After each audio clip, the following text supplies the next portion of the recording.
Digital library चॅनलमध्ये आपलं स्वागत आहे।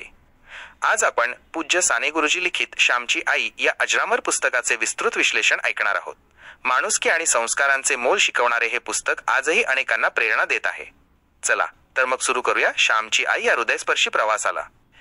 तुम्हाला आमचा हा प्रयत्न कसा वाटला हे आम्हाला नक्की सांगा। तुमच्या प्रतिक्रिया आमच्यासाठी महत्त्वाच्या आहेत। आमच्या डिजिटल लायब्ररी या चॅनलला नक्की लाईक आणि सबस्क्राईब करा, जेणेकरून तुम्हाला अशीच अनेक पुस्तके ऐकायला मिळतील। चला तर मग आता ऐकूया श्यामची आई। श्यामची आई परिचय। श्यामची आई हे पूज्य साने गुरुजी पांडुरंग सदाशिव साने यांनी लिहिलेले एक आत्मचरित्रात्मक कादंबरी आहे। हे पुस्तक त्यांच्या आईवरील अतूट प्रेम, त्यांच्या संस्कारांचे महत्त्व आणि एका आदर्श कुटुंबाचे सुंदर चित्र रेखाटते।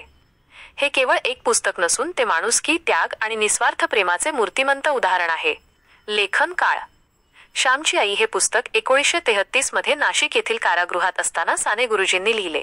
त्यांनी हे अवघ्या 5 दिवसांत लिहून पूर्ण केले असे म्हणतात। पुस्तकातील प्रमुख व्यक्ती, पात्र आणि त्यांच्या जीवनातील घटना। या पुस्तकातील प्रमुख पात्रे आणि त्यांच्या जीवनातील काही महत्त्वाच्या घटना मोजक्या शब्दांत खालीलप्रमाणे। श्याम स्वतः साने गुरुजी पुस्तकाचा मुख्य कथानायक आणि साने गुरुजींचे बालपणीचे रूप। तो आपल्या आईवर खूप प्रेम करतो आणि तिच्या संस्कारांनी घडतो। श्यामचे बालपण कोकणातील पालगड या छोट्या गावात गेले। त्याचे वडील सरकारी नोकरीत होते, पण नंतर त्यांना ती सोडावी लागली, ज्यामुळे त्यांच्या कुटुंबाला आर्थिक अडचणींचा सामना करावा लागला। श्याम अत्यंत संवेदनशील आणि भावुक स्वभावाचा होता। त्याच्या आईने त्याला नेहमीच प्रामाणिकपणा, भूतदया आणि निस्वार्थ सेवेचे धडे दिले। आई यमुनाबाई, श्यामची आईजी या पुस्तकाचे केंद्रस्थान आहे। ती अत्यंत प्रेमळ, सहनशील, कष्टाळू आणि संस्कारक्षम स्त्री होती। तिच्यामुळेच श्यामचे जीवन घडले। यमुनाबाईंनी गरिबी आणि संकटांना धैर्याने तोंड दिले। त्या स्वतः उपाशी राहून मुलांसाठी आणि इतरांसाठी काहीही करायला तयार असत। त्यांचे जीवन त्याग आणि सेवेने भरलेले होते। आपल्या मुलांमध्ये चांगले संस्कार रुजवण्यासाठी त्यांनी अतोनात कष्ट घेतले। वडील, श्यामचे वडील, जे सुरुवातीला सरकारी नोकरीत होते पण नंतर त्यांनी ती सोडली, ते साध्या स्वभावाचे आणि काहीसे भाबडे होते। त्यांना आर्थिक व्यवहार आणि व्यवहारात फारसे ज्ञान नव्हते, ज्यामुळे कुटुंबाला अनेकदा अडचणींना सामोरे जावे लागले। वडिलांनी समाजासाठी चांगले काम करण्याचा प्रयत्न केला, पण त्यांचे निर्णय कधीकधी कुटुंबासाठी कठीण ठरले। मोठे बंधू आणि इतर भावंडे। श्यामचे मोठे बंधू आणि इतर भावंडे ज्यांचे उल्लेख पुस्तकात येतात, त्यांच्या जीवनातील संघर्ष आणि परस्परांतील प्रेमही अधोरेखित होते। श्यामची आईमधील 15 महत्त्वाचे मुद्दे। 1. मातृप्रेम, आईचे मुलांवरील निस्वार्थ आणि अथांग प्रेम। 2. संस्कारांचे महत्त्व, आईने मुलांवर केलेले प्रामाणिकपणा, भूतदया आणि सेवेचे संस्कार। 3. गरिबीतील संघर्ष, साने गुरुजींच्या कुटुंबाने अनुभवलेला आर्थिक संघर्ष। 4. त्याग आणि समर्पण, आईचे कुटुंबासाठी केलेले असीम त्याग। 5. क्षमाशीलता, आईचा क्षमाशील स्वभाव आणि इतरांना माफ करण्याची वृत्ती। 6. भूतदया, प्राणीमात्रांवर दया आणि प्रेम करण्याची शिकवण। 7. सत्यनिष्ठा, सत्याचे पालन करण्याचे महत्त्व। 8. कष्ट आणि चिकाटी, कष्टानेच यश मिळते हा संदेश। 9. निसर्गाशी नाते, निसर्गातील सौंदर्य आणि त्यातून मिळणारे आनंद। 10. लहानपणीचे अनुभव, श्यामच्या बालपणीच्या आठवणी आणि खेळांचे वर्णन। 11. कुटुंबाचे महत्त्व, एकात्म कुटुंब आणि त्यांच्यातील परस्पर प्रेम। 12. सामाजिक बांधिलकी, समाजाप्रती असलेल्या कर्तव्याची जाणीव। 13. आदर्श व्यक्तिमत्व, आईचे आदर्श व्यक्तिमत्व आणि त्याचे श्यामवरील प्रभाव। 14. भावनात्मक ओढ, आई आणि मुलांमधील भावनिक नाते। 15. साधं जीवन, साधेपणाने जगण्याची शिकवण। हे पुस्तक का वाचावे? विस्तृत विश्लेषण।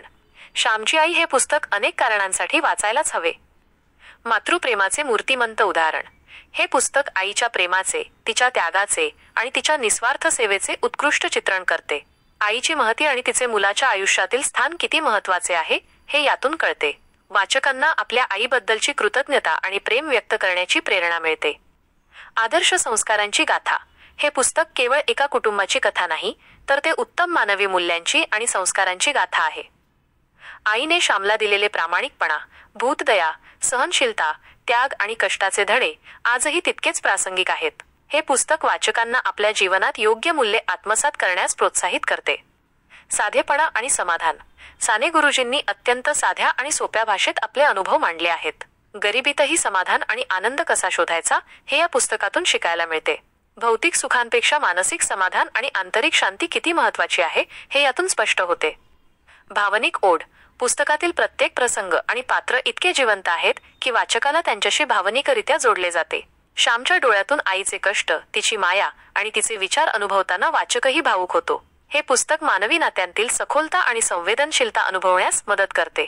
प्रेरणादायी आणि स्फूर्तिदायक हे पुस्तक केवळ एक आत्मचरित्र नाही, तर ते एक प्रेरणादायी स्रोत आहे. संकटांवर मात करून कसे जगावे, गरिबीतही आपले आत्मभान कसे राखावे आणि इतरांसाठी कसे जगावे हे यातून शिकायला मिळते. हे पुस्तक वाचकांना आयुष्यात सकारात्मक दृष्टिकोन ठेवण्यास प्रोत्साहित करते. साहित्यिक मूल्य. साने गुरुजींची भाषा अतिशय हृदयस्पर्शी आणि प्रभावी आहे. त्यांनी वापरलेले अलंकार, उपमा आणि साधे शब्दप्रयोग कथेला अधिक सुंदर बनवतात. मराठी साहित्यात या पुस्तकाचे स्थान अनमोल आहे आणि ते आजही अनेक पिढ्यांना प्रेरणा देत आहे. थोडक्यात, श्यामची आई हे पुस्तक केवळ एक कथा नाही, तर ते एक जीवन दर्शन आहे. ते आपल्याला माणुसकी शिकवते, आपल्यातील चांगल्या गुणांना उजाळा देते आणि आईच्या अमूल्य प्रेमाची आठवण करून देते. म्हणूनच हे पुस्तक प्रत्येकाने एकदा तरी वाचावे असे माझे मत आहे. आमच्या डिजिटल लायब्ररी चॅनलला लाईक आणि सबस्क्राईब करा. नवीन व्हिडिओ आणि अपडेटसाठी बेल आयकॉन दाबायला विसरू नका.